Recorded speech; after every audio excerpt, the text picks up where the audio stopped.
തൃശ്ശൂരിൽ നിന്ന് വരുന്ന വാർത്ത, വെള്ളാങ്ങല്ലൂരിൽ സോഡാ കുപ്പി തുറന്നപ്പോൾ ചത്ത പാമ്പിനെ കണ്ടെത്തി എന്നതാണ്. സോളാർ നിർമ്മാണ ജോലിയിൽ ഏർപ്പെട്ട തൊഴിലാളികൾക്ക് ജീരക സോഡ കുപ്പിയിൽ നിന്ന് പാമ്പിനെ കിട്ടി എന്നതാണ്. ഇതിന്റെ ദൃശ്യങ്ങൾ 24-ന് ലഭിച്ചിട്ടുണ്ട്. ബോട്ടിൽ തുറന്ന ഉടൻ തന്നെ ചത്ത പാമ്പിന്റെ കാണുന്നു.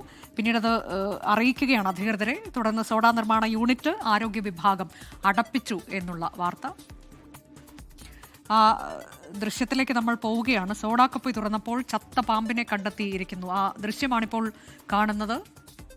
ജീരക സോഡ കുപ്പിയാണ്. അതിൽ ചത്ത പാമ്പിനെ കുപ്പി തുറന്ന ഉടൻ തന്നെ കണ്ടെത്തിയിരിക്കുന്നു. അത് പാമ്പ് കിടക്കുന്ന ദൃശ്യം നമുക്ക് കാണാൻ കഴിയുന്നുണ്ട്.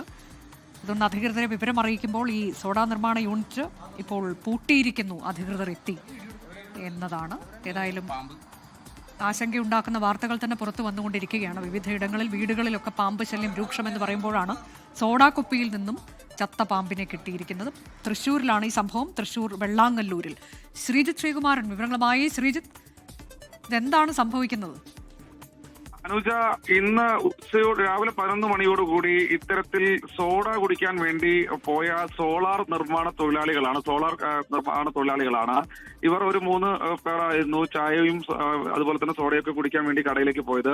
മനക്കപ്പടി എന്ന സ്ഥലത്തെ കടയിൽ വെച്ചാണ് ഇത്തരത്തിൽ ഇവർക്ക് ചത്ത പാമ്പിനെ ഈ സോഡയിൽ നിന്ന് കിട്ടിയത്. ജീരക സോഡയായിരുന്നു ഇവർ പറഞ്ഞിരുന്നത്. എന്തായാലും സരസൻ എന്ന ആ ഒരു അവരോടൊപ്പം ഉണ്ടായിരുന്ന ഒരാളുടെ പ്രതികരണം നമുക്ക് ലഭിച്ചിട്ടുണ്ട്. സോഡ പൊട്ടിച്ച് അതിനുള്ളിലേക്ക് നോക്കിയപ്പോൾ തന്നെ അത് പൊങ്ങി വരികയായിരുന്നു ഈ ചത്ത പാമ്പ് എന്നാണ് പറയുന്നത്. ഉടൻ തന്നെ ഈ സോഡ നിർമ്മാണ കമ്പനിക്കാരനെ ഈ കടയുടമ വിളിക്കുകയായിരുന്നു. പച്ച നിറത്തിലുള്ള ബോട്ടിലാണ്, അതുകൊണ്ട് കടയുടമയും ഇത് ശ്രദ്ധിച്ചിരുന്നില്ല. പൊട്ടിച്ച് നോക്കിയപ്പോൾ മാത്രമാണ് ഇത് കണ്ടത്. എന്തായാലും ഈ സോഡ നിർമ്മാണ ഡെലിവറി ബോയിയെ വിളിച്ചു, സെയിൽസ്മാനെ വിളിച്ചു. അവർ സ്ഥലത്ത് വന്നു. അവർ നിഷേധിക്കുകയാണ്. തങ്ങളത് വൃത്തിയായി കഴുകാറുണ്ട് എന്നാണ് അവർ പറയുന്നത്. മറ്റേതെങ്കിലും തരത്തിൽ കയറി കൂടിയതാകാം എന്നൊരു വിശദീകരണമാണ്. പക്ഷെ മറ്റേതെങ്കിലും തരത്തിൽ എന്ന് പറഞ്ഞാൽ ഈ സോഡ ഉടൻ തന്നെ ഈ നിർമ്മിച്ച ഉടൻ തന്നെ ബോട്ടിൽ ചെയ്യാറാണ് പതിവ് പൂർണ്ണമായി. അത് എങ്ങനെ കയറി കൂടിയെന്ന ചോദ്യത്തിന് വ്യക്തമായ മറുപടി എന്തായാലും ഈ പറയുന്ന നിർമ്മാണ യൂണിറ്റിലെ ആളുകൾക്ക് നൽകാനായില്ല എന്നാണ് പറയുന്നത്. എന്നാലും പഞ്ചായത്ത് അംഗം ഉൾപ്പെടെയുള്ള ആളുകൾ ഇടപെടുകയായിരുന്നു വിഷയത്തിൽ. തുടർന്ന് ഈ പ്രദേശത്തിന് സമീപത്ത് തന്നെയാണ് ഈ സോഡ നിർമ്മാണ ഫാക്ടറി പ്രവർത്തിക്കുന്നത് എന്നാണ് മനസ്സിലാക്കുന്നത്. ആരോഗ്യ വിഭാഗം ഈ മേഖലയിൽ പരിശോധന നടത്തി. ഈ 1 മാസത്തിനുള്ളിൽ ഇവർ നൽകിയിരിക്കുന്ന കടകളിലേക്ക് സപ്ലൈ ചെയ്തിരിക്കുന്ന സോഡകൾ പൂർണ്ണമായി തിരിച്ചു വിളിക്കാനുള്ള ഒരു തീരുമാനം അവർ എടുത്തുകൊണ്ടിരിക്കുകയാണ് എന്നാണ് മനസ്സിലാക്കുന്നത്.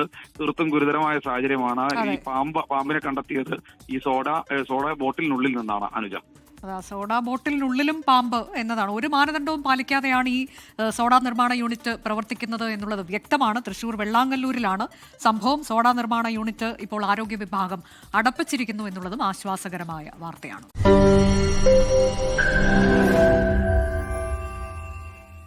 ലോകത്തെവിടെയായാലും ഏത് സമയത്തും 24 വാർത്തകളും ഓഗ്മെന്റഡ് റിയാലിറ്റി പാക്കേജുകളും എക്സ്പ്ലെയിനറുകളും വിശദമായി കാണാൻ ഞങ്ങളുടെ യൂട്യൂബ് ചാനൽ നിങ്ങൾക്ക് സബ്സ്ക്രൈബ് ചെയ്യാം.